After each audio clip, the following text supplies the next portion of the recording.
Hey everybody, Michael here, and I just started reading about this brand new tool by EchoStretch called Homebrew Dump Runner.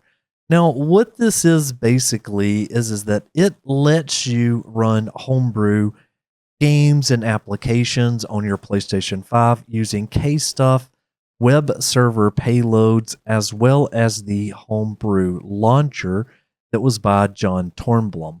Now, this is an alternative to using something such as items flow. So if you do use items flow in order to run this, you do have to load ETA hen.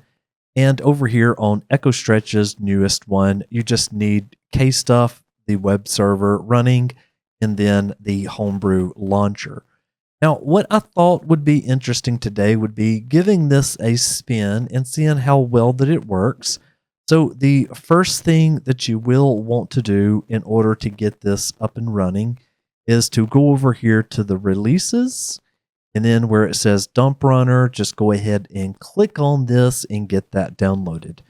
The other thing that you will need is going to be John Tornblum's web server. And this, you can go to the URL provided in the description below. And if you scroll down, it will just be clicking right there on that file. Now, one other thing that you might want to take advantage of is the brand new version of kstuff-toggle that also came out by EchoStretch. And so if you click right over here on releases, then you will just scroll down here and then just click on kstuff-toggle.zip. And while that downloads, with kstuff, you will get a bit of a performance increase by toggling that on and off once inside a game. I have plugged in a USB drive and I've went ahead and just put one of my games on there. Now, what I'm going to do is I'm going to go ahead and open up Dump Runner.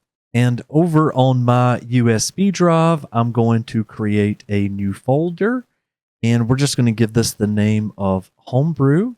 And after we have that folder created, we're just going to take a game backup and just move it directly into that Homebrew folder. So now once we go into Homebrew, it has our game listed right here.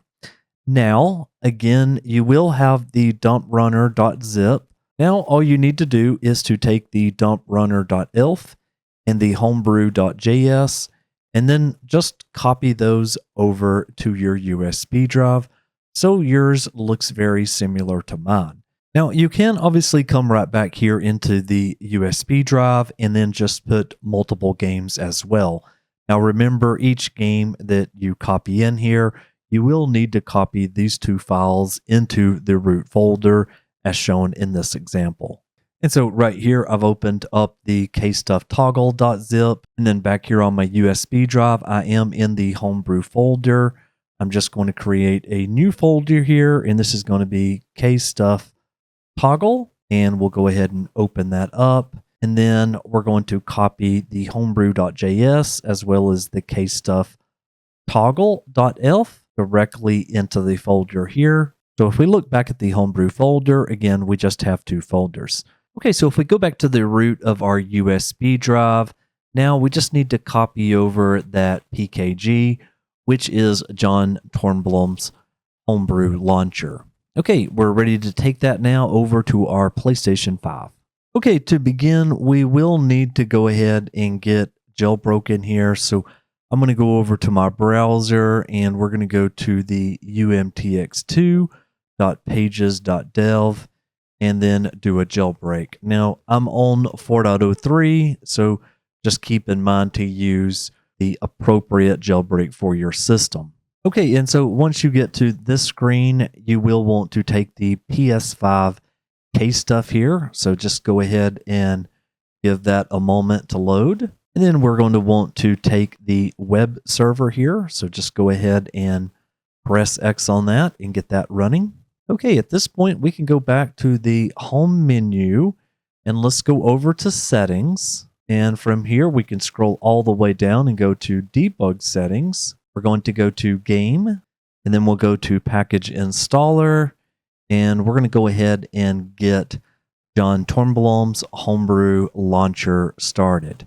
Okay, right there you can see at the top that it is now installed. Okay, so at this point, the only thing we should need to do here is just go ahead and press X on the Homebrew launcher, and right there it is. We've got Grand Theft Auto Vice City, and there is the kstuff-toggle. But let's go ahead and let's try Grand Theft Auto Vice City. So we're going to press X on that. Okay, so in the background, there it is. Okay.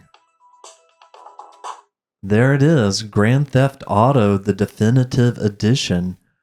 Okay, that is really nice that we are able to go ahead and to run games that way. Now, I will say that it is a bit interesting because it looks like if you wanted to get back to that game, you would need to come back to the switcher here and then select it this way because there isn't an icon, at least that I can see here. Obviously, with items flow, it creates all the nice little icons for us, but this is super lightweight. So yeah, maybe sometimes you're just like me and you just want something that will get you into your game backups much, much faster. Well, it looks like this may be a solution for us. Now, as time goes by, obviously we will see what happens with it, but yeah, for now, this is at least alternative way that you can launch some of your PS5 game backups. Okay, well, that's going to do it for this one. Thank you so very much for watching, and I will see you on the next one. Michael, out!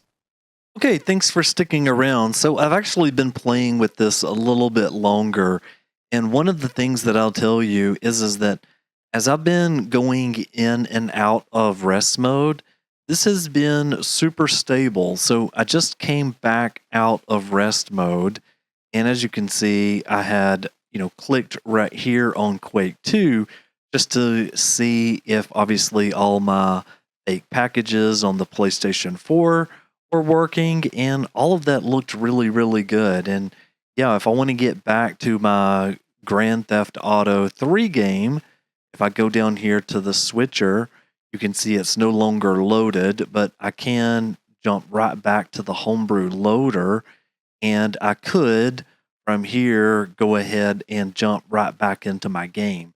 Now, one thing that I will state is that if you're going to go ahead and use the new Homebrew launcher here, you can load all kinds of other apps in this. So John Tornblom has some sample apps of like running Diablo, there's emulators, there's just a whole lot more other goodness that you can play with this Homebrew launcher. But anyways, I'm really enjoying this as a beginning to us having some more alternatives to running Homebrew on our PlayStation 5s.